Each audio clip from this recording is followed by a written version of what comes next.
기독교는 기다림의 종교입니다. 유대인들은 수천 년 동안 메시아를 기다렸고, 이 땅에 육신을 입으시고 오신 주님은 십자가에서 죽으시고 부활하셨으며, 그리고 승천하셨습니다. 이 오순절 성령 강림을 통해서 이제 교회가 탄생한 그 초대교회 성도들이나 오늘 저와 여러분은 이제 다시 오실 그 주님을 기다리며 살아갑니다. 예수님께서는 승천하시면서 예루살렘을 떠나지 말고 이제 하나님께서 그 약속하신 성령을 기다리라고 우리에게 말씀하셨습니다. 이 시대를 살아가는 모든 성도들의 대부분은 이 기다림에 취약합니다.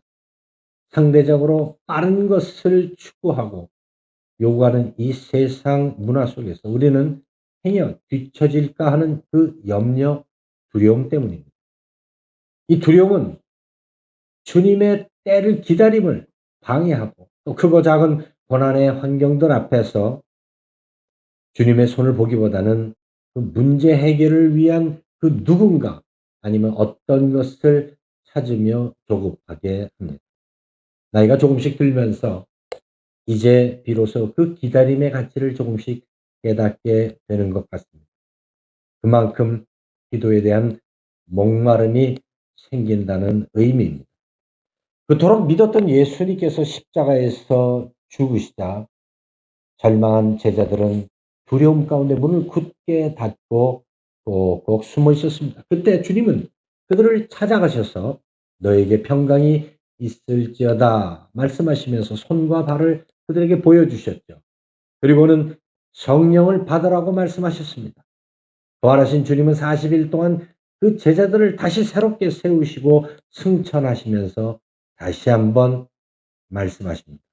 사도와 함께 모이사 그들에게 분부하여 이르시되 예루살렘을 떠나지 말고 내게서 들은 바 아버지께서 약속하신 것을 기다리라. 예루살렘을 떠나지 말고 약속하신 것을 기다리라. 예수님의 말씀은 분명했습니다.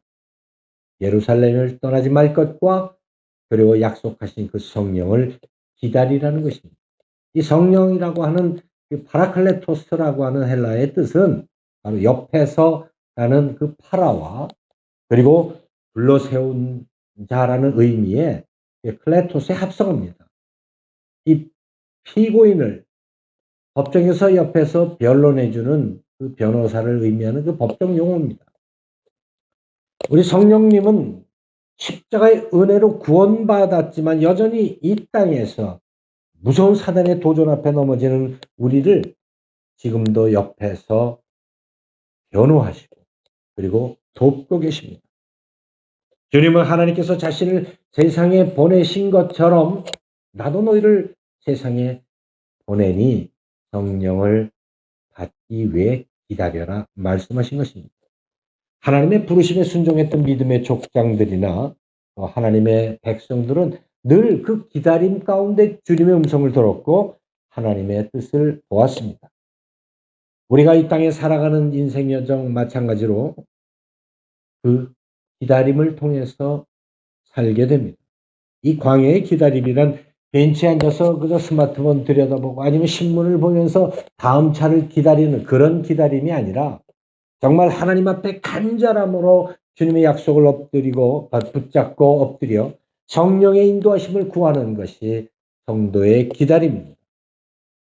남아프리카의 성자라는 별명을 가졌던 그 앤드류 머레이 목사님은 그 성도의 기다림에 대해서 이렇게 말씀하셨습니다. 성도의 기다림이란 영적으로 비어있는 자세로 그 간절한 필요의 표현이다. 바로 이 간절한 필요는 떡에 대한 것이 아니라 성령님을 기다리고 사모하는 것. 앤드류 머레이 목사님은 말씀하셨던 것입니다. 누가는 오순절에 마가의 다락방에 모여 엎드린 그 성도들의 모습을 더불어 마음을 같이하여 오로지 기도에 힘쓰더라. 자신을 비우고 간절한 필요, 성령의 요청을 하고 있는 모습을 기록한 것입니다. 반드시 올 사람을 기다린 것과 올지 안 올지 모르는 사람을 기다리는 것은 하늘과 땅의 차이가 있습니다. 기다리다 지쳐 대부분의 성도들은 떠났지만 남아있던 120명의 성도들은 반드시 오실 주님이 약속하신 그 성령을 기다렸던 것입니다. 그래서 누가는 오순절 날이 이듬해 그들이 다 같이 한 곳에 모였더니 호련히 하늘로부터 급하고 강한 바람 같은 성령이 그들에게 임했다라고 기록하고 있는 것입니다. 여기서 오순절 날이 이듬해라고 하는 이 표현은 하나님의 때가 차고 완성된 하나님의 시간을 의미합니다. 우리가 예측하고 혹은 기대했던 그 시간이 아닙니다. 바로 하나님이 정하신 시간, 하나님의 때가 찬 시간, 바로 그때 성령이 그들에게 임한 것입니다. 우리가 깨어 기다려야 하는 이유입니다. 성령 강림에 대한 경험은 성령 세례와 성령 충만으로 말할 수 있습니다. 우리가 예수를 처음 믿고 주님을 구주로 고백할 때 우리는 성령 세례를 받습니다. 성령이 아니고서는 그리스도를 주라 고백할 수 없죠. 구원받았음에도 우리가 이 땅에 살아가는 삶은 무수한 사단의 도전 앞에서, 죄의 유혹 앞에서 씨름하는 그런 싸움입니다. 그래서 우리는 주님 앞에 엎드려 날마다 성령의 충만함을 구하는 것입니다. 이 성령 충만의 삶에 대해서 사도 바울은 로마서 8장에 이렇게 말합니다. 만일 너희 속에 하나님의 영이 거하시면 너희가 육신에 있지 아니하고 영에 있나니 누구든지 그리스도의 영이 없으면 그리스도의 사람이 아니라. 바울이 이토록 극단적으로 성령의 지배를 받지 않는 사람은 진정한 그리스도인이 아니다라고 외친 이유는 성령의 도우심이 없이는 우리가 하나님의 자녀로 살아갈 수 없기 때문입니다. 성령의 지배를 받을 것인가? 아니면 사탄에게 끝없이 끌려다닐 것인가? 이에 대한 결정은 날마다 성령의 충만함을 구하느냐, 그렇지 않느냐에 달려 있습니다. 사랑하는 성도 여러분, 2000년 전 오순절날 마가의 다락방에 임했던 그 성령 강림의 사건은 지나간 과거의 역사가 아닙니다. 지금도 교회된 저와 여러분에게 바로 그 주님의 약속을 붙잡고 성령 충만을 구하는 우리 모든 성도들에게 임하는 하나님의 분명한 구원의 증표입니다. 우리 현실은 늘 두려움과 절망을 가져오지요.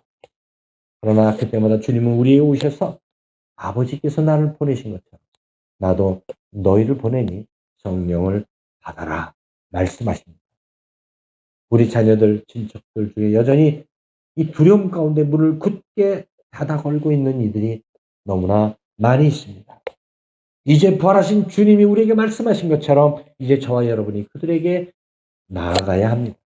지금도 살아 역사하시는 그 성령 하나님의 놀라운 위로와 그들을 친히 이끄신다라고 하는 사실을 전해야 합니다. 갈수록 핍박이 심해지는 이 예루살렘을 떠나는 것이 아니라 바로 그 핍박의 자리에서 주님이 약속하신 성령을 기다려야 합니다. 이 혼돈의 시대를 살아가는 우리에게 닥치는 무서운 그 어두운 권세의 도전들 속에서 강력한 성령의 임재와 충만함을 구하는 성도들이 되시기를 예수님의 이름으로 축원합니다. 18세기 조나단 에드워드가 중심이 된 그 영국의 대각성 운동이나 그 웨일즈 지방에 일었던 강력한 성령의 역사가 광부의 아들 이반 로버츠에게 임한 그 성령의 역사라고 하는 사실을 우리는 알고 있습니다. 1907년 평양 장대현 교회에서 일었던 놀라운 부흥의 역사는 성령이 길선주 장로에게 임했을 때 그가 회개하며 주님 앞에 죄를 고백함으로써 시작되었다라고 하는 사실, 우리는 반드시 기억해야 합니다. 오랫동안 주님을 기다리던 시몬 선지자는 늘 성령의 사로잡힘으로 성전에 엎드리는 삶을 살아왔습니다. 예루살렘에 시몬이라 하는 사람이 있으니 이 사람은 의롭고 경건하여 이스라엘의 위로를 기다리는 자라. 성령이 그 위에 계시다. 아멘. 성령이 그 위에 계셨다라고 하는 이 말씀은 시몬은 늘 성령의 충만함을 구하면서 메시아의 오실 그날을 기다렸음을 말하고 있습니다. 바로 저와 여러분도 이같이 성령의 충만함을 구하며 기다릴 때 비로소 우리는 거룩한 신부로 다시 오실 예수님을 맞게 될 줄로 믿습니다. 시몬 선지자처럼 날마다 성령의 임재를 기다리고 그리고 다시 오실 그 주님을 기다리는 복된 성도들로 이 한 주간 살아가시기를 예수님의 이름으로 축원합니다. 기도드리겠습니다. 주님 감사합니다. 우리의 조급함은 불신앙임을 고백합니다. 고난의 환경 속에서 절망의 환경 속에서 주님의 손을 기다리기보다는 내가 먼저 세상을 향해 손을 뻗었던 죄를 용서하여 주옵소서. 이제 날마다 주님 앞에 엎드려 성령의 충만 그리고 우리 각자의 삶과 자녀들 그리고 우리 가정과 교회 그리고 민족과 세계 가운데 성령의 강력한 임재를 구하는 성도들로 살아가게 하여 주옵소서. 우리 주 예수 그리스도의 이름으로 기도하옵나이다.